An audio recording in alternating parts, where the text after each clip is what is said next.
The other news of the week was Joe Coy hosting the Golden Globes. And then some people's like, he bombed. He didn't do well. That's a hell gig, by the way. It's a super hell gig on 10 days notice. And it's a straight to hell with gasoline underwear if that room isn't familiar with you. And listen, Joe Coy is freaking huge. One of the toppest grossing comedians in the business. Funny as all hell. One of the nicest guys in the business. And he had to go to in front of a room where a lot of people weren't familiar with him. And even like when I heard people saying he bombed, I watched it. I knew going in, I was like, oh man, I hope Joe does well. But I kept thinking to myself, if I'm in this situation, and they would be looking at me like they looked at Joe, just like that. We got like Joe knew, Ali Wong knew Joe, and a couple other people definitely knew who he was. But most of those rooms, they live in a bubble, and they're just like, and they're the Hollywood elite, and they just probably never looked him up, and they haven't seen. Joe hasn't really done a ton of movies, especially the big time mainstream movies. So they were like, who is this guy? And it's almost like they were looking at him like, don't talk about me, don't talk about me, don't talk about me. How dare you talk about me? And I'm sitting there going, if I do a movie, I want the host to talk about me. It's similar to what Kat was doing. You want to roast the hell out of my movie. Whatever it was, do it. And these, just loosen up, man. The Taylor Swift one, that's the one that got me. The way she drunk her wine is like, don't you dare talk about me. That was, since I'm in the studio where Stephen A was, that was such a softball joke. And I was like, less cutaways? Why aren't you laughing at that? What is wrong with that joke? And people are like, it was offensive. That wasn't offensive. You think that's offensive? Don't ever go to a live comedy show, please. If you thought that was offensive. God, that was the most PG joke I ever heard. They would be, and that's the thing about stand-up, man, it's weird. We can have a huge fan base. Like Joe Coy does freaking arenas and sells it out in advance, adding shows. He'll come to a city, move 20,000 tickets, no problem. And then, but for a show like the Golden Globes, they would think like Gerard Carmichael is a bigger star than Joe Coy and probably more accepted in that room and probably could have got away with more and not have been, people wouldn't have been as critical of him.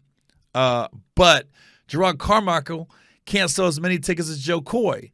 So it's weird. I'm curious to know who passed on it because Joe kept saying I took the gig on 10 days. And I was like, well, who passed? Who said I don't want this gig? The best host of the Golden Globes is Eddie Gervais. I wish they could have just grandfathered him in and made him the host every year. But I felt bad, and I also enjoyed what Joe was doing because as a comedian, you feel for him. I was like, man, I know there was a point where your mouth got dry, Joe, and you was like, oh, it's getting hot in here. It's a tight room. It's a tight room. And I don't know. And they said the Barbie cast was like uptight. I don't know. Ryan Gosling looked like he was having fun with it.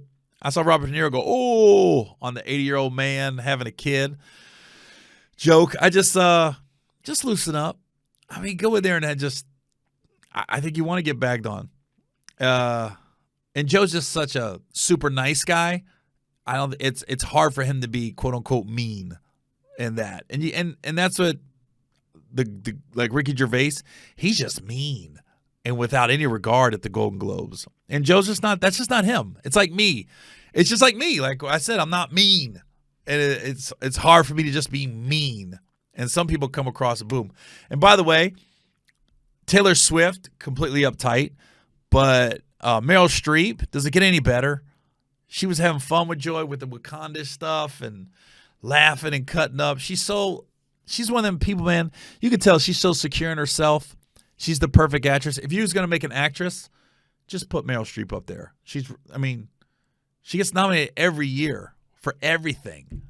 It could be, they literally could have like her sitting on a toilet pushing one out. and she'd be up for a Golden Globe, and all she'd be doing is, ooh, ooh. But the way she would do it, you'd be like, I'm riveted. But I felt bad for my boy, man. I felt bad, and it was funny because bombing's funny, man. And the thing about it is, when you can, I don't think Joe bombed. I think the rooms just was uptight, and they weren't familiar with him. And I think what bothered me the most, it wasn't that. It was, I started Googling it because I want to see how he did, because I was on stage during the Golden Globes. So when I got off, I immediately went back to my room. I caught up on some football scores and everything, and then I looked up I looked at his opening monologue. And I looked at it before I read any reviews or anything, and I was like, oh, okay, that was a good one. It was hit and miss like anything. Some jokes hit and some didn't. And Joe did exactly what I would have did. He would have been like, hey, I wrote some of these and some of these I didn't. That one I didn't write. And then he's like, the funny ones I wrote. And then he goes, and he's like, come on, I got this gig on 10 days notice. You thought everything was going to hit? I was like, that's exactly how I would have reacted if I would have told a flat joke from a writer that you're trusting knows the room.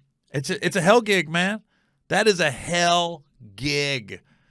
You got to be in the loop. Like Kev would have been fine because they know him. They're coming.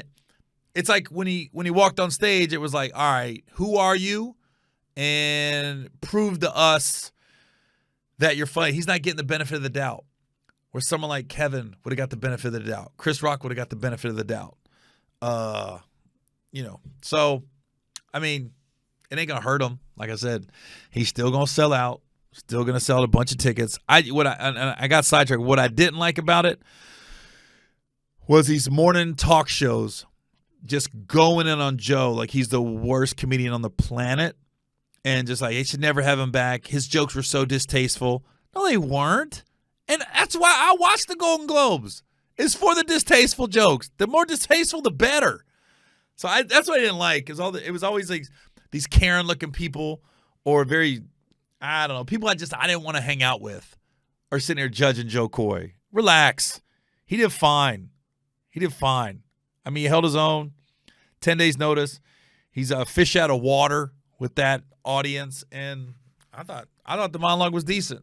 That's just me because I'm lit like, and I'm looking at like, Joe didn't write that. There's no way he wrote that. Okay, he probably ad-libbed that. So it's just like, Joe, if you see this, you did fine. The room was uptight. I don't know. There's some comedians that just would have snapped on Taylor Swift. You was nice about it. I don't know if I would have snapped on her or not. That's where I might have. Look, if you're at the point where you know you're not gonna get invited back, just fucking go balls out. Just start cussing, talking about their mamas, their private parts, just everything.